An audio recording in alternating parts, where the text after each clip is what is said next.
À Consultons local, je suis Nancy Macri, toujours accompagnée par Audrey. Bonjour tout le monde!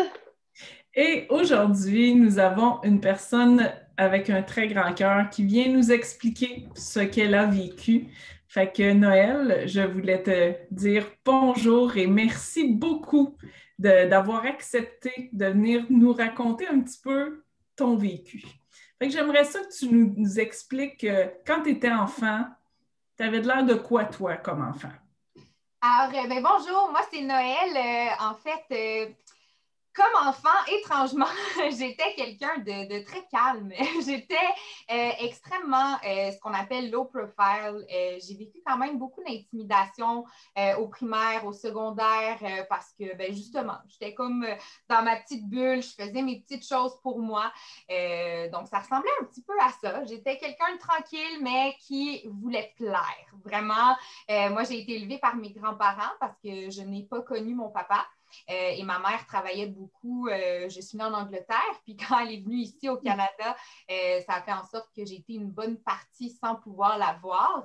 Et je dirais que c'est ça. J'étais la petite fille de mes grands-parents qui veut, tu sais, la seule, l'unique, pas de frère, pas de sœur.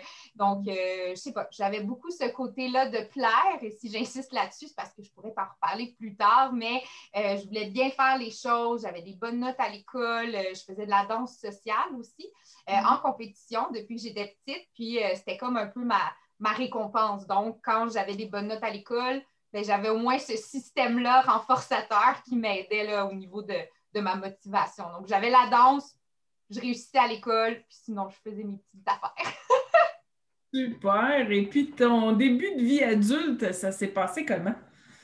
Ça a été très intense. Je dirais que j'ai découvert le monde des camps de jour à 18 ans. Puis là, ça a été vraiment là, le sentiment d'appartenance à une gang. C'est là que j'ai découvert justement le côté plus extraverti de ma personnalité. C'est là que je me suis permis de me faire confiance, de chanter des chansons devant des enfants. Ben, tranquillement, tu développes le côté un peu folie. Puis justement, je me rends compte que j'ai toujours été justement une enfant comme une mini-adulte, puis j'avais jamais ces côtés-là de folie qu'on pourrait avoir avec nos frères, nos sœurs, de se déguiser ou de, j'étais comme une petite adulte, donc on dirait que quand je suis arrivée dans le monde des camps, wouh!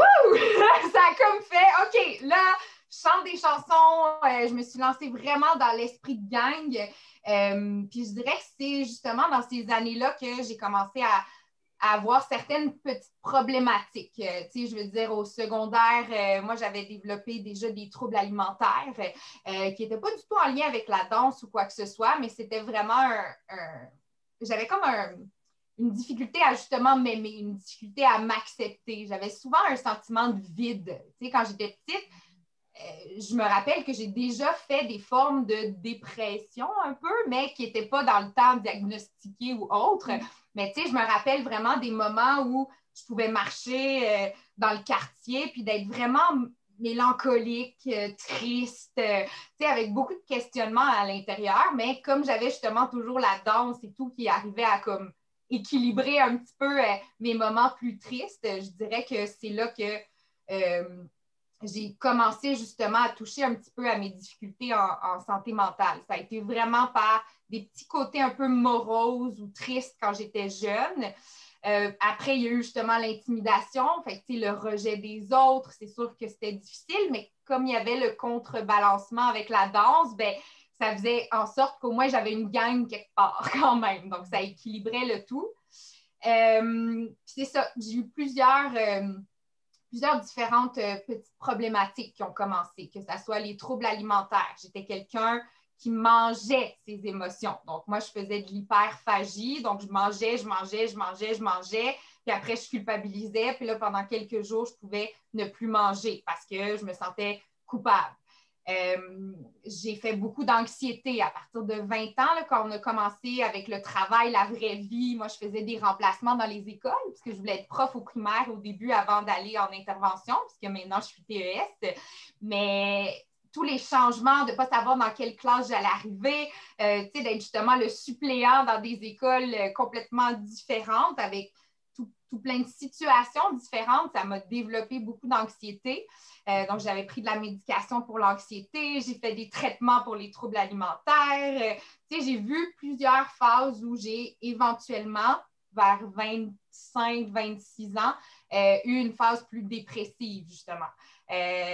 Tout était noir, tout était triste, tout était difficile. Puis c'est là que, justement, je commençais à me questionner sur qu'est-ce qui se passe vraiment, là, dans le fond. Je comprends. Et puis, ça s'est déroulé comment pour finalement avoir un diagnostic? En fait, moi, ce qui s'est passé, c'est que j'ai vécu beaucoup de situations qui m'ont amenée à ce diagnostic. Parce que moi, j'ai un trouble de la personnalité limite. Et comme ça le dit, c'est un trouble de personnalité. Donc, c'est comme pas vraiment un trouble. Ça fait partie de ta personnalité. Donc, c'est comme si toute ma vie, toute mon enfance, tout mon début de vie d'adulte, c'était là, mais il y a ce qu'on appelle comme un état un peu latent. Donc, c'était présent, mais ça prenait des éléments déclencheurs pour que ce trouble-là sorte au complet. Donc, il sortait comme par petits bouts avec de l'anxiété, des troubles alimentaires, mais il ne sortait pas, le vrai bobo n'arrivait pas à être diagnostiqué parce qu'il n'y avait pas eu encore le tout qui a fait en sorte que des gens ont pu mettre le doigt là-dessus. Puis c'est pour ça que je veux en parler parce que c'est une problématique qui est en lien avec l'abandon. La peur de l'abandon, la peur du rejet qui part de ton enfance. Donc, que tu sois une personne qui a vécu justement des parents qui se sont séparés, de ne pas avoir été élevé par tes parents proches ou d'avoir vécu des abus à l'enfance. Bref, il y a plein de situations qui peuvent amener à cet élément-là. Et c'est en étant justement confronté à plein d'abandons réels, parce qu'en fait, un trouble de personnalité, c'est comme ta perception des choses, la façon que tu vois les choses.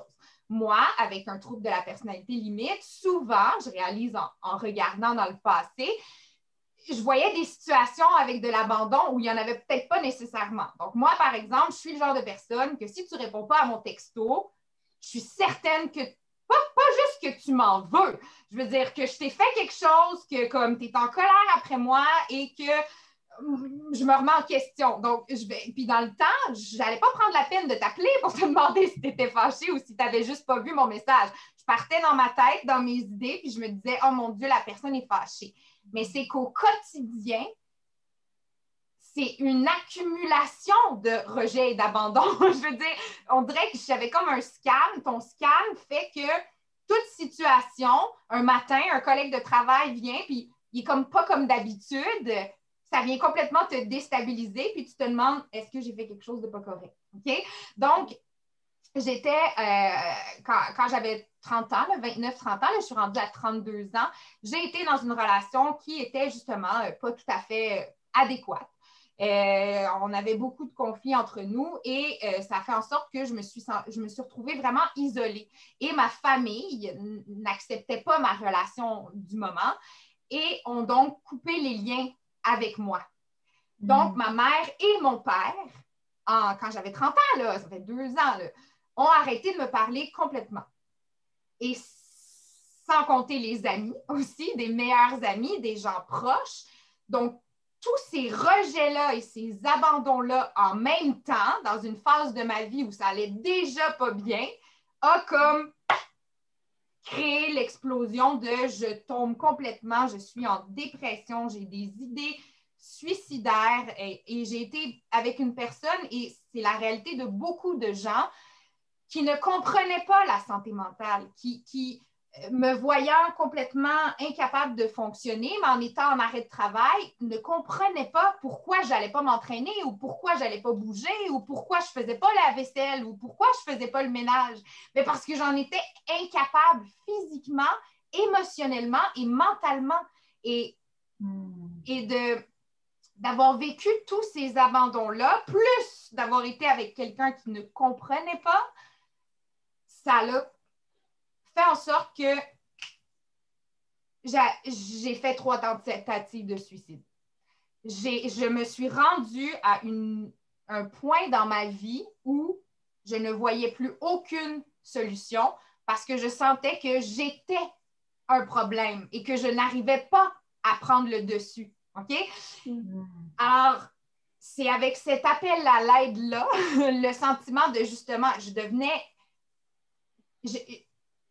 juste l'idée de penser que mon conjoint allait me laisser ou m'abandonner, je pouvais me retrouver littéralement par terre à supplier, là, à m'accrocher à la jambe de la personne parce que j'avais une peur viscérale que cette dernière personne-là m'abandonne. Donc là, je suis tombée évidemment dans de la dépendance affective parce que ça fait partie des points. Quand j'étais à 20 ans, là, de 20 ans à 26 ans, j'en ai vu des relations, j'ai essayé, je voulais tellement aimer puis me faire aimer que ben, ça fait partie des points sur lesquels j'ai travaillé, mais qui au final, c'était un tout.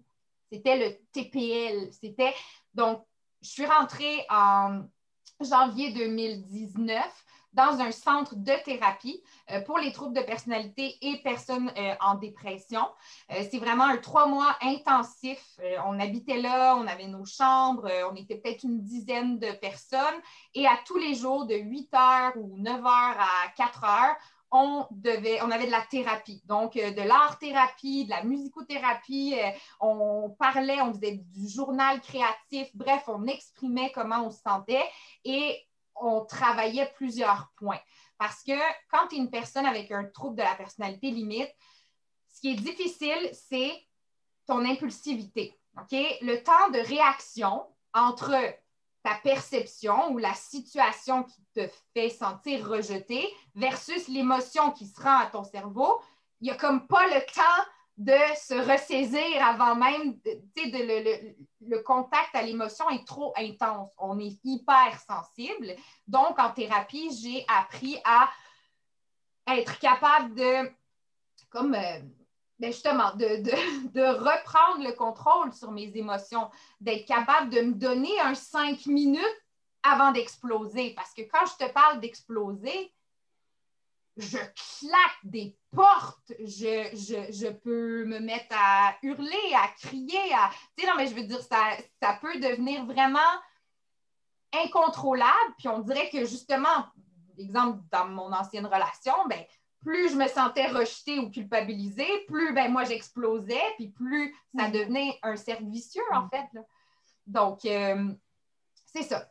Trouble de personnalité limite, c'est vraiment des émotions intense, mais la clé entre ça et avoir un trouble de la personnalité bipolaire, c'est que lorsque tu as un trouble de la personnalité limite, c'est des changements dans la même journée ou des fluctuations dans la même semaine, par exemple. Alors que si on va avec une personne qui est bipolaire, c'est plus sur, exemple, une période de 2 mois, par exemple, dépressive, puis 2 mois dans un A, puis donc, si ça peut aider, si dans ta journée, tu as des fluctuations vraiment intenses d'émotions, peut-être que ça peut être un petit facteur là, à prendre en considération.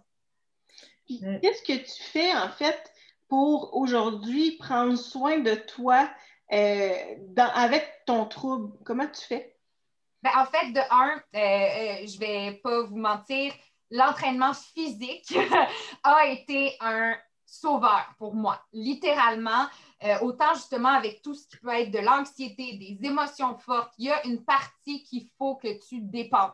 Peu importe, trouve une technique qui te fait du bien, mais moi, l'entraînement a vraiment aidé à me stabiliser dans mes émotions, les sortir de façon plus adéquate. Je faisais beaucoup de kickboxing ou des trucs comme ça. Donc, quand j'avais de la colère ou quand je vivais une émotion, j'avais un espace, j'avais un endroit où je pouvais me défouler puis sortir cette colère-là ou cette émotion intense. Ça m'a aidé donc à mon équilibre. Ensuite, je dirais que la thérapie, c'est sûr que ça a été extrêmement aidant, mais beaucoup au niveau de prendre le temps de bien valider si ce que je vis est vraiment une situation de rejet ou c'est ma perception d'une situation de rejet. Donc, première étape, il faut apprendre à être capable de se contrôler pour arriver à se poser la question. Hein? C'est pas toujours facile de se rendre jusque-là, mais tu peux faire justement moi, j'ai appris à faire beaucoup de respiration profonde, d'apprendre à me mettre dans le moment présent. Je peux vous garantir que les 3 premiers mois, en fait, presque toute ma thérapie, j'y arrivais pas. OK? J'étais incapable de rester assise sur place, de fermer les yeux. C'était trop. Parce que quand on a un TPL aussi, tu ne veux pas être seul. Tu ne peux pas être seul. C'est impossible. C'est comme si tu as le sentiment que tu ne survivras pas si tu es seul ou que c'est trop difficile. Donc là, de me demander d'arrêter de parler, d'arrêter d'être en relation avec l'autre, puis de me concentrer sur moi, ça a été tough. Mais ça a été un élément clé parce que maintenant, le temps entre ma réaction explosive et la réflexion se fait par mon corps. Parce que maintenant, je le sais que quand il y a quelque chose qui me dérange, qui me confronte, qui m'insécurise, oh mon Dieu, là, je ne sais pas si la personne est fâchée après moi, je le sens ici. OK? J'ai un nœud, puis là, mon corps me dit, il y a quelque chose qui te dérange. Prends le temps, écoute ce que ton corps a à te dire. Je le sais, tu vas me dire que c'est ça, écouter qu'est-ce que ton corps a à te dire, OK? Moi aussi, je ne comprenais pas ce que ça voulait dire au début, mais c'est de vraiment prendre le temps de t'écouter, mais de vivre ton émotion. Dans le sens, moi, avant, mon émotion me faisait mal. Tu sais, comme j'avais de la colère, fait que ça me fait mal d'avoir de la colère. J'ai de la peine, ça me fait mal d'avoir de la peine. Donc, je les ai évitées toute mon enfance. J'évitais mes émotions. Il n'y avait pas de problème. Noël, elle allait toujours bien, elle était toujours joyeuse puis toujours souriante. Et à un moment donné, ça ressort puis ça revient.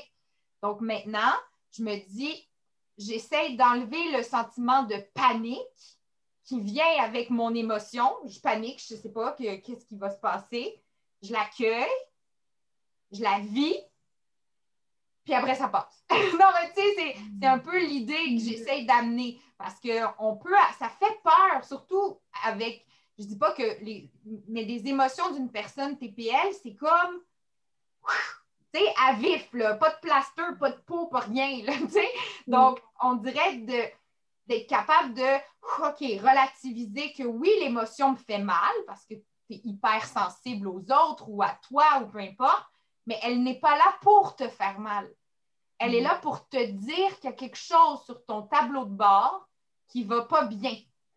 Puis il faut que tu fasses le travail de c'est quoi?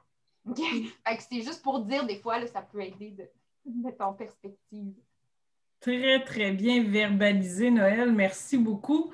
Je me posais la question, si, mettons, c'est quelqu'un qui reconnaît quelqu'un de son entourage qui aurait ces symptômes-là, est-ce que toi, tu t'es rendu à ta thérapie par toi-même ou est-ce que c'est quelqu'un qui t'a amené à aller vers une thérapie? En fait, surtout pour ça, okay? Je ne connais pas tous les troubles par cœur, mais le trouble de la personnalité limite, comme tu prends tout personnel, c'est un peu difficile que ton entourage puisse t'aider, hein? Parce que nous, on n'a pas de problème, on ne veut pas se faire aider, puis si on te dit qu'il y a un problème, ben des fois, tu ne le prends pas toujours, OK? Donc, j'ai lu beaucoup là-dessus, puis justement, autant ma famille et tout, puis tu sais, dans les conseils, évidemment, c'est d'amener la personne à consulter. Je sais qu'il y a plein de ressources en ligne là, qu'on pourra trouver pour justement les conjoints ou la famille des personnes atteintes d'un trouble de la personnalité limite. Mais la première chose qu'il faut faire, quand par exemple une personne est en crise, c'est de valider son émotion. Elle est valide, c'est correct. Tu as le droit d'être fâché. Oui, OK, tu peux être fâché, puis être fâché, mais ton émotion, à partir du moment qu'on valide l'émotion qu'on ressent, ça vient tout de suite enlever un OK, je me sens comprise. Parce que c'est ça. On veut être compris, puis des fois, nos émotions prennent le dessus, puis ça fait en sorte que tout sort tout croche. Donc, première étape, c'est de justement faire comprendre à la personne qu'on les comprend, qu'on ne les juge pas. Mais oui, il faut qu'on prenne responsabilité aussi sur ce qu'on vit, puis sur le fait que, oui, j'ai le droit d'être en colère. j'ai le droit. Ça, c'est correct. C'est comme si j'ai découvert que je pouvais être en colère, puis là, je criais partout, puis là, je claquais des portes, puis là, ça explosait. J'ai le droit d'être en colère. Mais j'ai pas le droit d'insulter quelqu'un. Ou j'ai pas le... Tu sais, fait que ça vient avec tout le contrôle comme du vase qui déborde, mais tu peux le vivre, mais il y a des bonnes façons de le vivre. Il y a des meilleures façons. Fait que, tu sais, maintenant, ben, moi, je me suis trouvé des moyens. Tu sais, trouve-toi des trucs. Je sais que des fois, il y a des couples, j'ai des amis là, que je connais qui ont justement ce trouble-là. Ben, ils vont se donner un time-out. Ils vont se dire un mot genre soleil. Puis le soleil, c'est le mot-clé pour on se sépare physiquement. Tu vas dans ta chambre, l'autre personne va là-bas. Attends, moi, je l'avais essayé, ça. C'est merveilleux, là. Mais si tu as un trouble de la personnalité, en général, tu ne seras pas capable de le faire, ce temps-là. OK? Tu sais, si tu te demandes là, si tu l'as ou pas, là, cette pause est impossible à faire au début. OK? Je te donne de l'espoir quand même. Au début, OK? Tu paniques, tu te dis, là, je suis en chicane.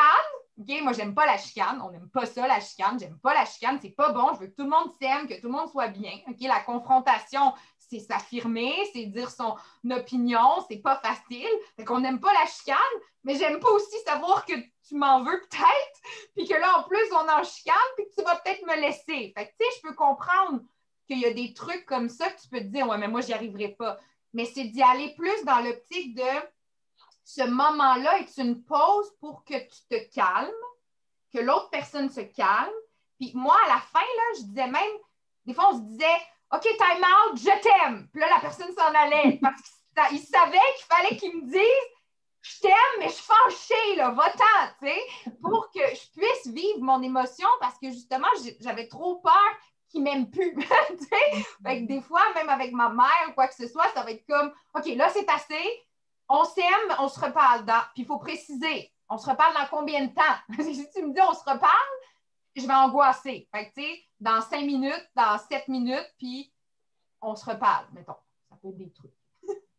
Puis est-ce que toi, tu as été directement chercher de l'aide pour le trouble de personnalité limite ou c'est quelqu'un qui a fait la demande? Bien, en fait, la demande a comme été faite à partir du moment que mon ex-conjoint a appelé la police parce que j'avais fait une tentative de suicide. Fait que c'est sûr que là, j'ai pu être amenée directement à l'hôpital puis ils ont pu mettre en place les démarches. Je vous avoue qu'il y a une bonne partie que moi, je l'ai fait aussi parce que, bon, notre système de santé étant comme il est, des fois, c'est pas du tout une attaque, là, mais c'est pour dire qu'il y a des moments que oui, moi j'ai pris le téléphone puis j'ai dit là, ça va pas, je me sens pas bien, j'ai besoin d'aide et tout et tout. Fait que oui, je t'incite à pousser pour aller chercher de l'aide. Tu peux appeler n'importe où, là, dans n'importe quel hôpital CLSC, il y a des ressources partout. Mais je dirais que oui, ça a été un peu des deux, dans le sens autant mon ex-conjoint que moi qui avait vraiment besoin d'aide puis qui a dit que j'en pouvais plus, là, dans le fond. Fait que, dans mon cas, c'est ça. Tes journées aujourd'hui, ça a l'air de quoi? Est-ce que tu es fonctionnelle? Je suis plus que fonctionnelle. Je suis même extrêmement fonctionnelle dans ma dysfonctionnalité. Fait que c'est merveilleux. C'est un beau yin et un beau yang. Premièrement, il faut que tu l'assumes, OK? Il faut que tu assumes que c'est là, OK? C'est comme n'importe quoi. C'est comme si tu me disais, ben, tu sais, mon chandail, il n'y a pas de blanc dessus. Ben oui, il y en a, puis c'est comme ça, puis il faut que tu l'accueilles comme étant une partie de toi, OK? Une partie qui ne sera pas toujours aidante ou qui ne sera pas toujours là pas pour t'aider, mais qui ne va pas toujours aller dans le sens que tu voudras. Des fois, ça va faire en sorte que ton quotidien va être, oui, parfois plus difficile, mais il faut que tu regardes les deux côtés de cette médaille-là. Je veux dire, moi, oui, j'ai un TPL. OK, je suis intense. Mais je suis intense, puis ça fait en sorte que ben, j'ai rocké des camps de jour. Je suis maintenant coach de motivation, moi. OK? Et je te motive à quoi? À bouger. OK? Fait que, tu sais, je veux dire, il faut que tu sois capable de trouver des forces parce que dans toute problématique, toute situation, toute personnalité, parce qu'on dit trouble de la personnalité, mais moi, c'est pas un trouble, c'est ma personnalité. Tu sais, je veux dire, à partir du moment que tu l'accueilles, de un, tu vas te sentir comprise, tu vas te sentir moins seule. Moi, quand j'ai lu là, tous les points, je me disais, oh, hallelujah, je ne suis pas seule, c'est moi, comme, OK, OK, qu'est-ce qu'on fait? C'est quoi la prochaine étape? Fait que ça va t'aider d'utiliser ça comme une force, de l'accueillir, de l'accepter, de connaître tes limites aussi, de trouver tes moyens, de les tester. Qu'est-ce qui marche pour toi? D'écouter de la musique. Moi, ça a été beaucoup avec le mindset justement fragile.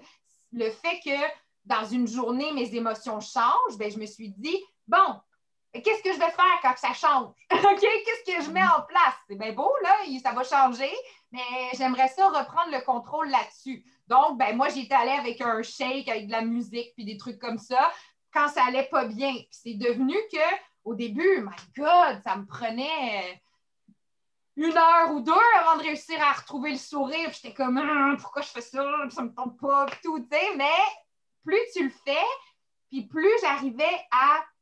Puis tu sais, un autre point, là, les pensées négatives, là, pour toute problématique X, il y en a, mais surtout avec un TPL, tu te dis tout le temps, je ne suis pas capable, j'y arriverai pas, je suis grosse, je suis nulle. Fait que ça a été littéralement là, comme un bon 6 mois au quotidien, là. Je m'auto-corrigeais là, tout de suite. Ah, j'y arriverai pas. Je vais être capable.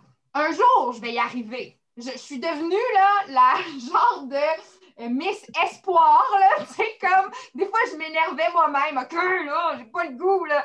Puis, tu sais, mais c'est comme le petit démon, puis le petit, tu sais, faut que tu parles. Fait que là, à chaque fois, je trouvais une façon de le dire autrement. Fait que, mettons, au début, je disais, j'arriverai jamais à finir mon exercice. Puis après, je disais, cet exercice me challenge.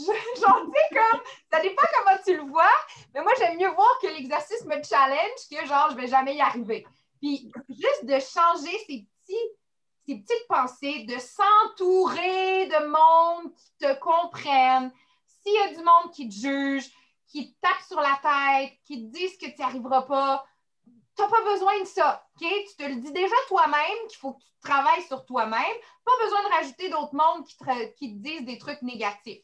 Fait que, tu sais, moi, j'avais une communauté positive qui m'a acceptée comme j'étais, pour qui j'étais, puis c'était ça que j'avais besoin pour me sentir comme 100% moi-même. Puis, tu sais, dans mon coach de motivation, je le dis, là, TPL assumé, tu sais, comme... Pas parce que je veux une étiquette, mais parce que je comprends comment je fonctionne. Puis je l'utilise pour pouvoir carburer dans mes journées. T'sais. Moi, je le sais que quand je suis trop fatiguée, et là, je vais être sensible, ça ne marchera pas. Mais maintenant, j'arrive à me dire, OK, Noël, qu'est-ce qui se passe aujourd'hui? Pourquoi là, tu es sensible?